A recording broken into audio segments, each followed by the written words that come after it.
So hey, what's up guys, it's your friend Captain here, back with another video, and in this video I'm going to talk about the three cameras which are kind of say really unusual. 2 megapixel macro, 2 megapixel depth and 8 megapixel ultrawide sensor. Why? I want to talk about each and every aspect in this today's video, so without any further ado, let's quickly get started.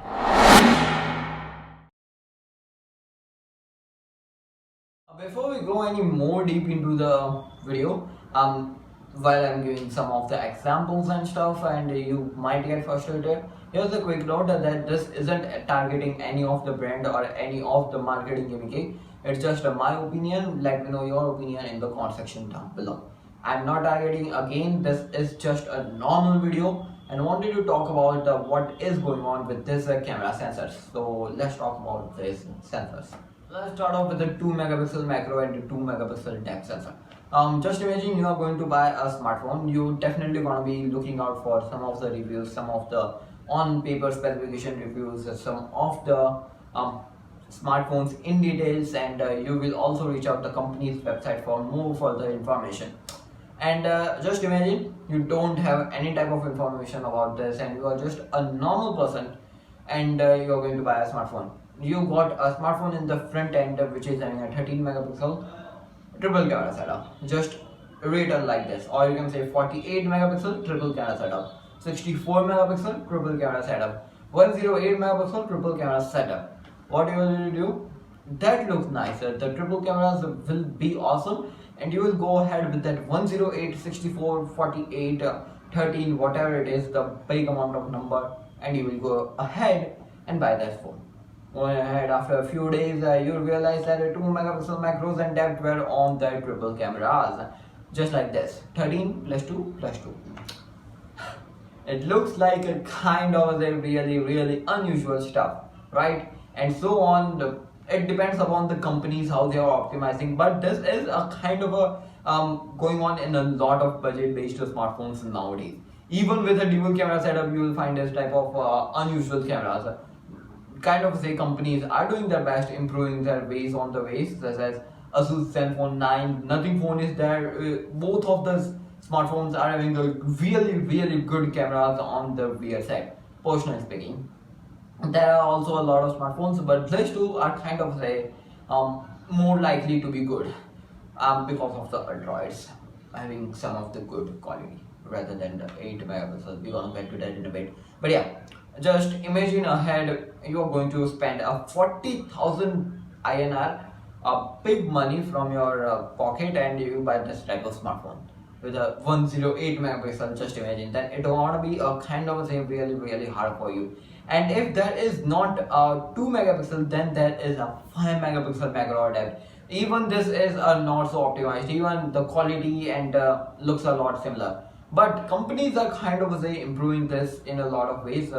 Even the Redmi has a kind of say really weird Redmi Note 10 series, I believe 10 Pro series.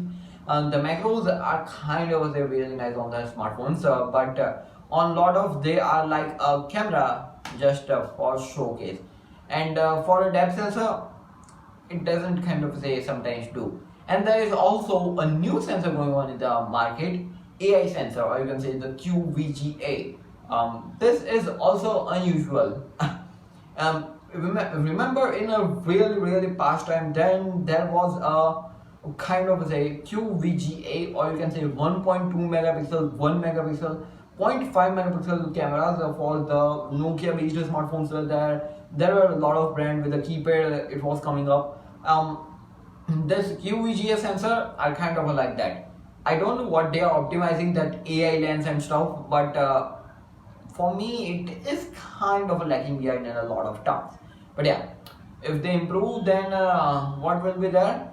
5 megapixel, which is even not so usual. But yeah, I like that a lot of brands in a flagship and also coming in a kind of a small amounts in a mid-range. The ultrawide sensor is having a macro and capabilities of that thing, which is kind of a really nice thing.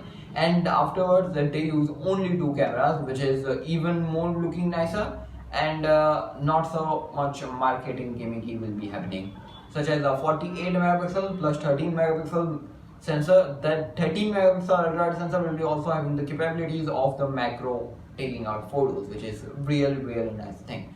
But yeah, it even gets worse when this 8 megapixel sensors come into your hand. And so now let's talk about this 8 megapixel ultra wide sensor. I won't be talking about the apertures because apertures are kind of say moving on with the f2.2, f1.6, f1.9, f2.2 again, and a lot of friends are improving their apertures. But yeah, this 8 megapixel ultra wide sensor. Just imagine you are buying a smartphone again. Just imagine 13 plus 8. It is nice. You will be satisfied. 48 plus 8. Okay, ultra is still there. Under 20k, it's looking nice. 64 plus 8. I will be satisfying myself for that. 108 plus 8. Okay, let's go ahead. Ultrawide is still there. Let's imagine the smartphone under 20,000, okay? And now 200 megapixel sensor with a 8 megapixel ultrawide, and imagine 5 megapixel macro adapter or 2 megapixel macro adapter. Then this kind of say won't be satisfying your big brains and not even yourself.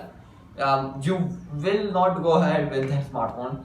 And a lot of brand do stuff like this. The 200 is kind of say going on in the market, and companies will be improving themselves with it. If taking that camera as a wide lens on their smartphones, and you will see a lot of brand doing this type of stuff. The same I told you 200 plus 8 plus 2, something like that. And then you want to be thinking, yeah, I'll be taking more photos with the 200. Nice, let's go ahead. But it becomes unusual.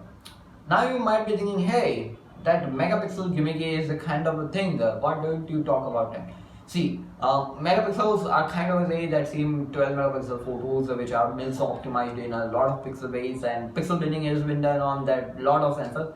So it's a kind of a say really different stuff, but I won't be talking about that stuff because I done tested the 200 and 108. I have gone up to the 50 megapixel, 64, 48, 13 and stuff like that, even 12 megapixel. 12 megapixel on mostly the iPhones.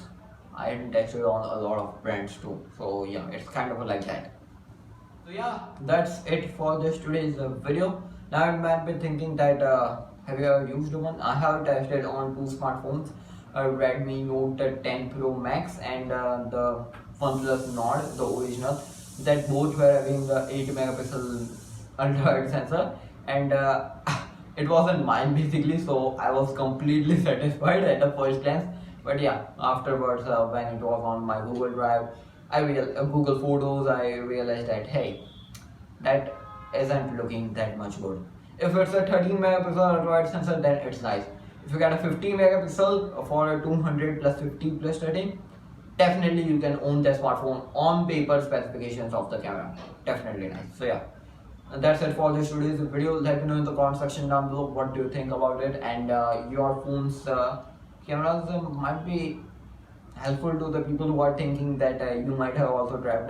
Let me know in the comment section down below what do you think about your ultra-wide sensor in the comment section. Anyways, this was Captain here. Like, share, subscribe, gonna be appreciated, and pressing the bell icon you can be stay tuned for more amazing content like this. I'll catch you in the next video. Stay safe, stay connected. Peace out.